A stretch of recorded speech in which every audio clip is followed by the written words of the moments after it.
Okay, so welcome to another phase of the Schoology, I guess, English. Okay, so now we're branching into English specifically instead of just the school-wide Schoology. So I want to show you a few things that we're doing that will help us as the English team, and then in our individual CTs. So we're doing some really great things, but first I want to show you how to get to it. And up here you'll notice that there are three things. There's courses, groups, and resources. And as of now, or so far, you've not been able really to do anything with groups because groups haven't been available. Today I will be opening groups for you, and I will be adding you to the groups as administrators. So even if you see like a code, don't click on it yet or don't add it yet, because I'm going to make sure that everybody's added it as administrators, which is important because unless you're an administrator in the group, you can't add resources or assignments or anything. So, and that's going to be like the heart of what we're going to be doing in this group. So let me just show you what you need to know. All right, so once you're in the group, this is what you're going to see.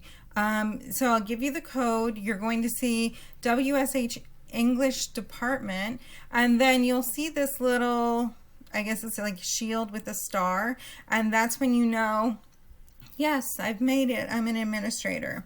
Okay, so we're going to click on that, and I'm going to show you the wonderful things that we can do with this group. So the first thing is this updates, and this is going to be probably reserved for like Jamie, the department chair, and other people who have important updates that they need to go to the entire department. But that's up to the chair as to how they want to use the updates. There are also discussions that we can use for more minor, like not as important discussions that we want to have, say maybe after a department meeting. We can have like continuing discussions, and we can put those in this add discussions portion, which is a really great use of our resource here, because then we can have discussions about like vertical teaming or vocabulary or the upcoming events, etc., etc.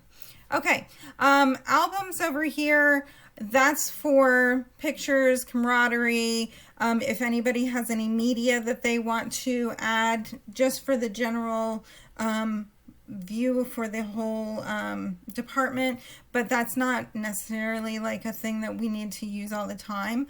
Members, this is where we'll all be, right? But also this is a great way to communicate. So if you want to email someone and you're already in here, this is where you would go, instead of going to Outlook. It'll go to your Outlook, but you can go here as well. All right, this is the big one though, the resources. So I've populated the resources already with folders for each of the CTs.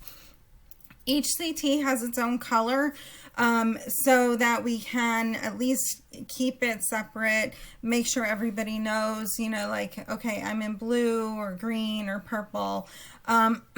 Anyways, so each CT has its own folder in the resources. Now, within your folder, right, I'm going to go into 12 because that's my folder, and this is where I've been kind of messing around. Within your folder, then you can build within your team resources for units, rubrics, assignments, a lot of different resources, right? So my suggestion, because this I believe will be the most useful, right, would be to keep everything organized in folders. So even if you're going to have a folder or have like rubrics, right, you would type rubrics in a folder, make it a color, right? And then that way, when you go up here and you're going to add, let's see, where are they? You're going to add rubrics, right? Then you can add your rubric and it will be in that folder. And that way anybody in your CT can have access to that rubric. Now, right here you can see that you have a rubric that's on a 4-point scale. Most of the rubrics go ahead and populate on a 4-point scale. Just generally, you can get a different scale, but you have to go through assignments to do that. But I do want to show you this wonderful section down here, because a lot of us have been wondering, over the years, how is the best way to demonstrate what our kids are learning in terms of the standards, and then how do we actually demonstrate that in terms of data? And here it is, right? Because if we click learning objectives, we can go down to state standards and click on Virginia. So this is basically what we wanted in terms of Pearson that we didn't get. And we can go to standards of learning. We can go to English, either the 2010 or even 2017, go to grade 12, and then I can choose reading, writing, research, and then it gives me all of them. I can add a learning objective and it populates here. And then I can change what this means. Mastery, approaching mastery, those sorts of things. Developing mastery, did not master, right?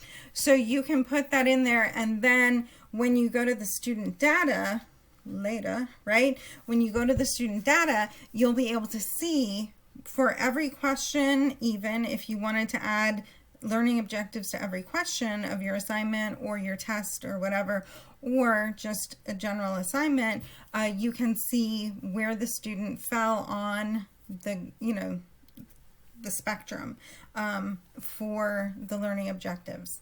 So that's a wonderful thing. But that's not what I'm really here to show you. Okay, so I've created my rubric. I just click create. If it'll let me click create. Oh, I have to have a title. Just kidding. Okay, now it will let me create.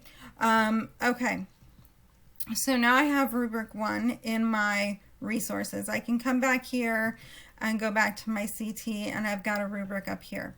Another great thing that you can do that I would recommend, if you are building units for the virtual start of the school year, so say you're building units or modules for the virtual start of the school year, you could organize them this way, right? So you can have, say we're doing unit or module 1, which is the college essay. So we have lessons that go with that. Lesson 1, and then all of the resources that we need to teach lesson 1 would be in this folder, this first one. And then the same thing with lesson 2, right there in that folder. So that we can then keep everything organized, but everything is accessible to everybody in our CT. And that is, that's the most essential part. But the resources that are here are really great. So you can add assessments, the assessments that you want to add, again, those can be tailored to, when the kids can take them, how long they have to take them, etc. The assignments, like I said, they're a little bit more flexible in the types of rubrics you can make, the tests and quizzes. You can add files, links. So if you wanted to make a folder for resources for SOL prep, right, for the 11th grade, 10th grade, 9th grade, right, resources for SOL prep, and you had a bunch of links for great websites, you can make a folder for that. But just like I said, I would say try and make things as organized as possible so that you don't have just random files or random links on a page in the resources folder. So that's my biggest recommendation.